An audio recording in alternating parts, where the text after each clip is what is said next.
Hello and welcome to another edition of The Debate. I'm Kavit Haqbai. Well, it's a week that the U.S. would like to forget.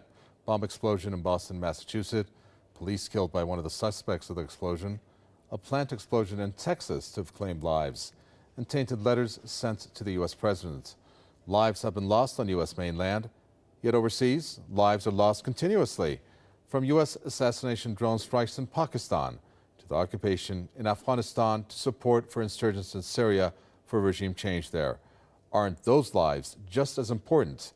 Is America facing homegrown terrorism because of its foreign policy overseas? Just a couple questions we'll be asking in this edition of The Debate. The U.S. city of Boston and its suburbs have been locked down as police continue a massive manhunt to find a surviving marathon bombing suspect who's on the run. Days after 3 people were killed and over 170 injured in the twin Boston blasts, police have identified the bombers as 2 brothers who'd been living in the U.S. for almost a decade. 19-year-old Dzhokhar Tsarnaev, a medical student, is still on the run, and his 26-year-old brother Tamerlan was killed in a shootout in Watertown, Massachusetts. Tamerlan was killed as police were out searching after the fatal shooting of a security officer at the Massachusetts Institute of Technology. The governor of Boston called for a lockdown of the city and its suburbs after the MIT shooting, describing Dzhokhar, who's on the run, as armed and dangerous. The older brother had a YouTube account that featured a lot of Al-Qaeda-oriented videos. But as we know, anyone can create a YouTube account, and this could be somebody trying to pin some sort of radicalism on these 2 brothers, when in fact they could be just mercenaries without any religious linkages, or they could in fact be tied to some of these Al-Qaeda fronts that have been supported by the United States and certain NGOs in the past. But the father of the suspect says his sons were set up by the U.S. Secret Service for being practicing Muslims. The president of the Chechen Republic has also slammed media reports that have related the boys to Chechen militants. The suspect's uncle has also spoken out to the media. No, they've never been in Chechnya. It has nothing to do with Chechnya. Chechens are different. Chechens are peaceful people.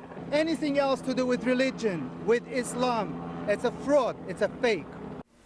Many accuse Washington of following a contradictory approach when it comes to terrorism. The Russian government has for years condemned Western support for the Islamist guerrillas in Chechnya that are influenced heavily by the Saudis and the Salafists. So if this is an Islamic Emirate of the Caucasus operation, we've got people like Senator John McCain, who has given aid and support to these individuals. So the U.S. may have to take a look at its support for these Chechen operatives in Chechnya and abroad, especially those who receive funding from Western non-governmental organizations. On the one hand, the U.S. lectures the world on coming together to fight terrorism. And on the other hand, it's been at the forefront of supporting some terrorist groups in Syria, Iraq, and Afghanistan for its own interests. But one thing that's been ignored over the years is that terrorism can be a double-edged sword that can backlash at home.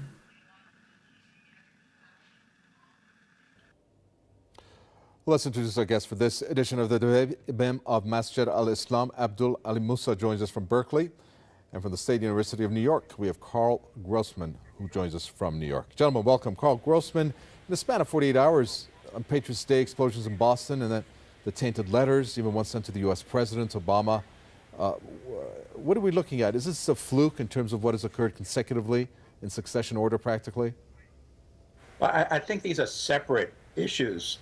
The letters apparently, well, allegedly was sent by some disgruntled fellow in Mississippi. I think that's a whole kind of separate case.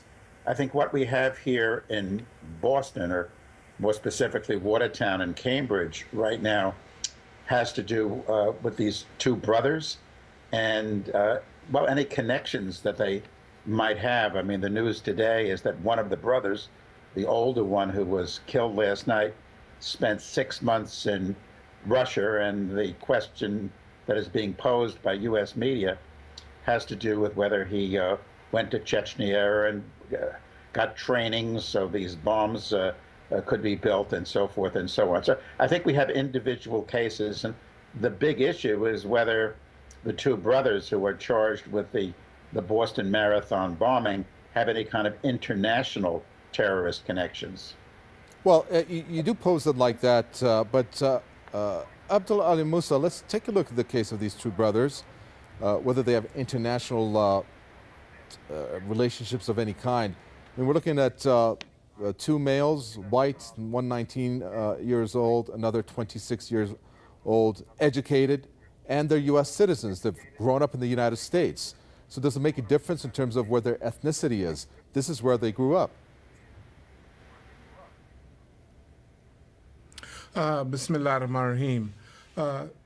Since this affair in Boston has happened a few days ago, I've had the opportunity to speak to people involved in the Islamic movement and to talk a little in depth with people who are involved in what you might call the patriot movement and citizens in general. What has came out of these discussions is that most people feel that this is a continuation of the war to take weapons out of the hands of U.S. citizens. Number two, well, it's a war of fear and weapons. If you notice, in recent times, there's been a lot of unexplained shootings and killings all over America, in Connecticut, in Colorado, Gabby Gifford in Arizona. All of these seemed to be unnecessary shootings, unreasonable, and no motive. Then that gives the government the justification and the reason to try to get more control of weapons. Why? The U.S. economy is failing. The U.S. political system is failing. The U.S. educational system is failing. People are underwater in housing. The middle class is shrinking. So the government feels that as a proactive security measure, they should get control of the weapons in America. That's why it's unspoken in the media, but many of the people believe, just like some of us believe, that these bombings, these all of a sudden rash of unexplained killings is the same as Adolf Hitler bombing the Reichstag, blaming it on people that he didn't like, and becoming Chancellor of Germany. Okay. Well, let me get a reaction, if you don't mind. I'm sorry to jump in from Carl Grossman. And keep your thoughts there, Abdul Ali Musa. Carl Grossman, do you believe that's the case, that the U.S. government, one of the reasons it has here is to take away weapons that Americans have, take them out of their hands, using this as the motive for that? Not at all. With all due respect, what's just been articulated is a pretty wacky conspiracy theory. I mean, the situation in Connecticut, and I live just across the Long Island Sound for Connecticut, involves a pretty sick and ill, a mentally deranged young man. I mean, what we have here again, and I also live very close to New York City, where, I mean, this sort of thing began with 9/11.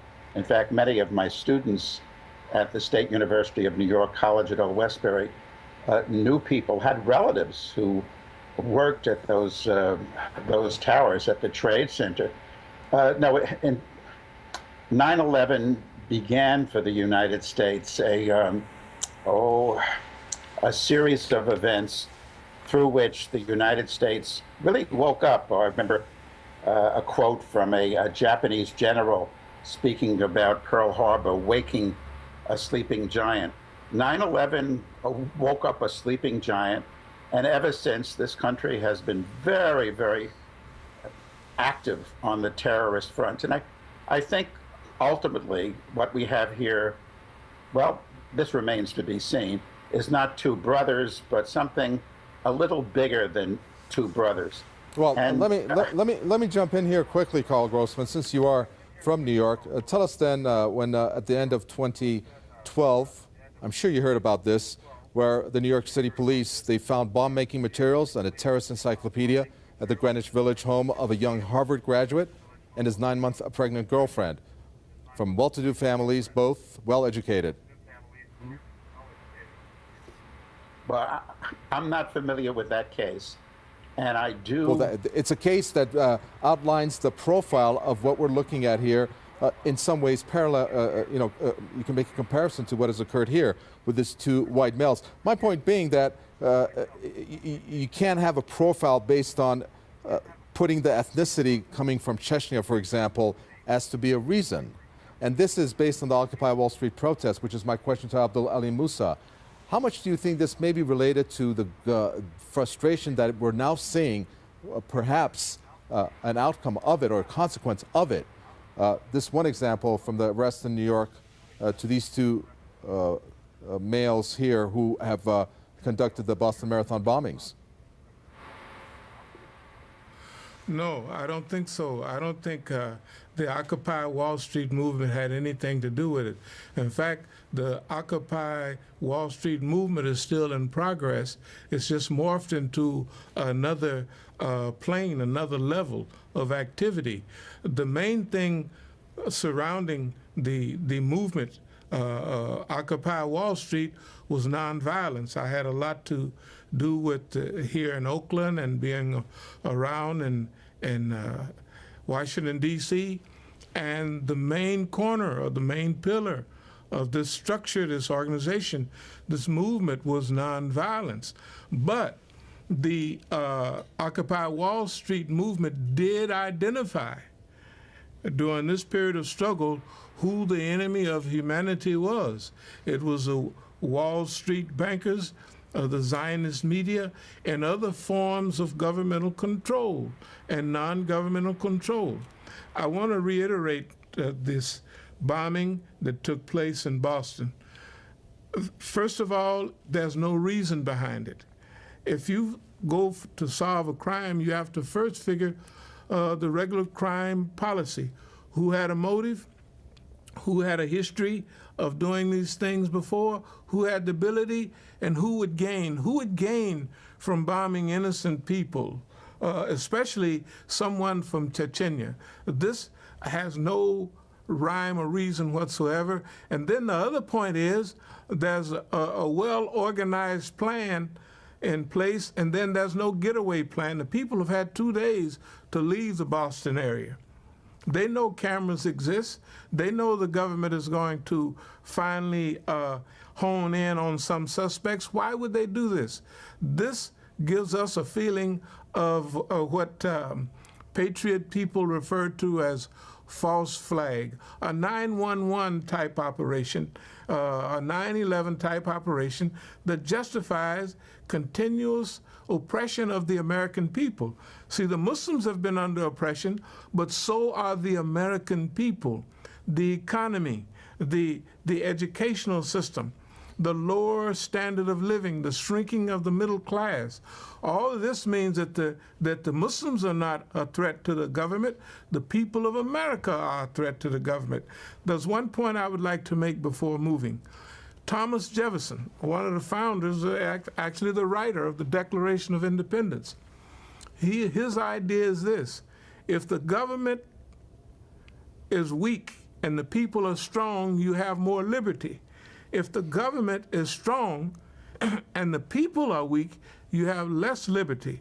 That was the purpose of the Second Amendment, the ability of the people to carry and bear arms, because it was the citizens who fought against the British Empire in America and brought it down. It was not an army. It was the citizens who all had weapons. The threat to American sovereignty is the American people themselves. Very well. That's why we wonder. We can't prove all of this, but we feel that there's something sinister about continuous shootings in movie theaters.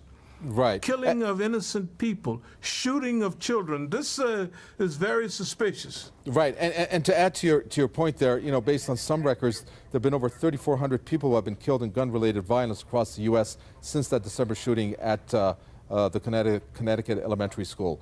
But right now, I'd like to take a time out and take a look at two viewer comments. We're going to run them back to back to get a sense of what the viewers out there actually think. First comment, number one, coming from Prince Sheaf. Let's take a listen to that one.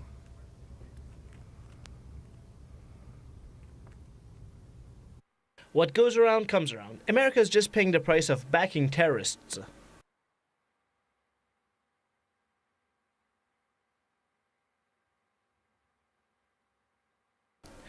Most Americans will associate Chechnya with Russia, and we all know Russia is Iran's friend and ally.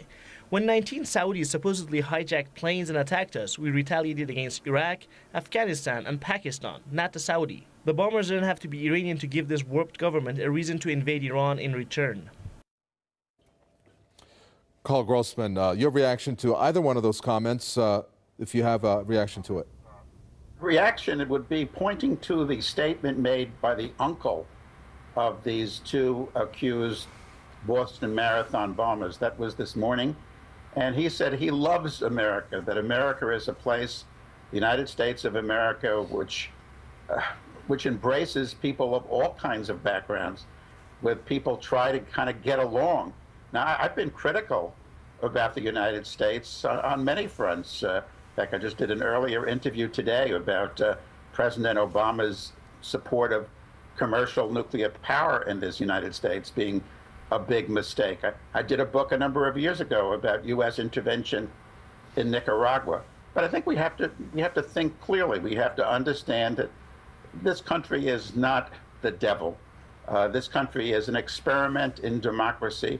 And like the uncle of those two boys who said, I love it, I too love it. The United States of America, for all its faults, is a wonderful experiment in democracy. And I'm speaking to a media entity out of Iran. And as a fellow said out in California about 15 years ago in another context, can't we get along? Can't we get along? I would just suggest that a lot of this conspiracy theory, this paranoia, this fear, should be dealt with the way... Is it paranoia? I mean, this particular viewer saying what goes around comes around. America is just paying the price of backing terrorists. Abdul Ali Musa, our guest Carl Grossman says America is an experiment in democracy. Doesn't an experiment in democracy mean assassination drone strikes in Pakistan documented at least 400 civilian deaths, including children? Does that constitute an experiment in democracy? Well, speaking about Chechnya, you have to excuse me because I cannot hear what Mr. Grossman is saying. But as far as America being an experiment in democracy, I've been here all my life, 68 years, and I have never seen or heard of anything vaguely related to democracy. In America, the Constitution originally referred to African Americans as 3/5 of a person. Most of our history in America has dealt with slavery. The invasion of Mexico and stealing half of Mexico and calling it California, Arizona, New Mexico, Texas, Colorado, Nevada. This experiment in democracy is an American invasion of Vietnam, Korea. America is bombing and droning people right this minute. In Pakistan, the people of Afghanistan was invaded. The people of Iraq was invaded. They had nothing to do with 9/11. The only people after 9/11 that could get on a plane and leave America was members of Saudi Arabia. Why is this possible if so many of them was from Saudi Arabia? What we say is this: there's no so-called suicide bomber that would go out lap dancing and partying and drinking alcohol and using drugs as these so-called suicide bombers in 9/11 did. If they were Muslims, they would spend their whole night in prayer and fasting. We all know this is a Muslim.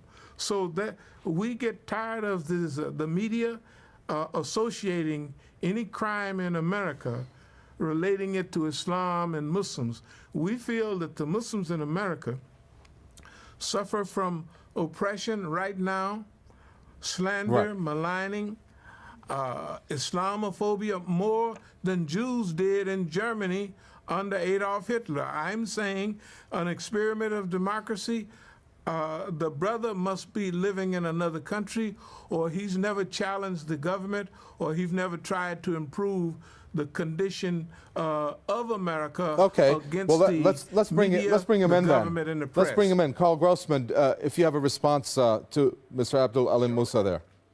A little older than 68. I'm 71.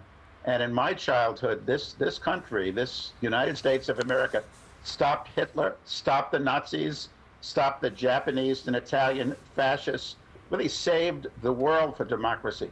In terms of racism, I write a column which is in a number of newspapers, and my column this week, in fact, is a column about fighting racism. And here, where I live in the New York area, I criticize the fact that through what's called racial steering, African Americans and Latinos are directed to certain communities, ghettos, so to speak. So I've been, personally quite critical of aspects of the United States, but this country has the ability to change. It is democratic. There are great setbacks through the years in terms of foreign policy. There have been enormous mistakes, but it's a work in progress, this country. And if we want to, and this is really concerns me, claim that 9/11 was some sort of... Okay, we won't get into the 9/11 thing, Carl Grossman. And since we're quickly running out of time, let me pose this in another way to you, Carl Grossman. When you have lives in Boston that have been taken away from this bombing, why is that such a huge deal? Not that we're saying that that's okay, but not when there's lives lost, like in Pakistan from a drone attack, like in Afghanistan based on the occupation, like what has happened in Iraq, or to use Syria as an example, where there's Al-Qaeda, which is backed in terms of some of these insurgents groups by the West, such as the U.S. and its allies, where lives are being killed. Why aren't those lives as important as the ones lost in America? Well, lives anywhere are important, but I think why Americans are very upset about what happened in Boston is, these were purely innocent people, an 8-year-old boy, a young woman from China. He was purely innocent people who went to see the Boston Marathon. In Pakistan, to the occupation in Afghanistan, to support for insurgents in Syria for regime change there. Aren't those lives just as important? Is America facing homegrown terrorism because of its foreign policy overseas? Just a couple questions we'll be asking in this edition of The Debate. The U.S. city of Boston and its suburbs have been locked down as police continue a massive manhunt to find a surviving marathon bombing suspect who's on the run.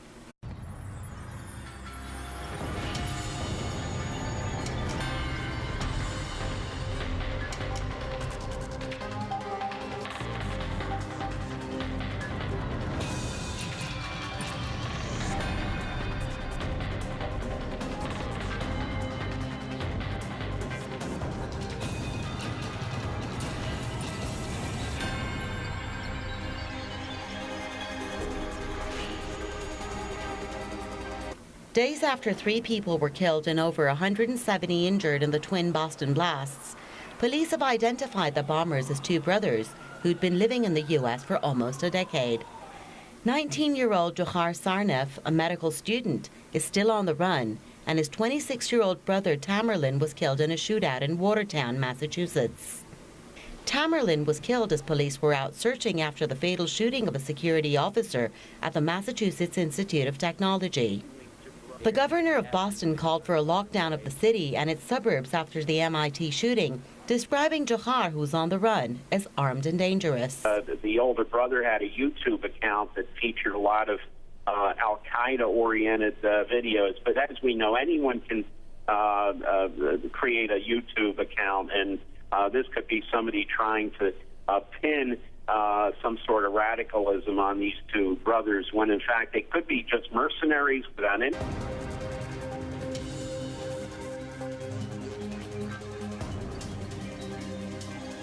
Hello and welcome to another edition of The Debate. I'm Kaveh. Well, it's a week that the U.S. would like to forget. Bomb explosion in Boston, Massachusetts. Police killed by one of the suspects of the explosion. A plant explosion in Texas to have claimed lives. And tainted letters sent to the U.S. president. Lives have been lost on U.S. mainland. Yet overseas, lives are lost continuously. From U.S. assassination drone strikes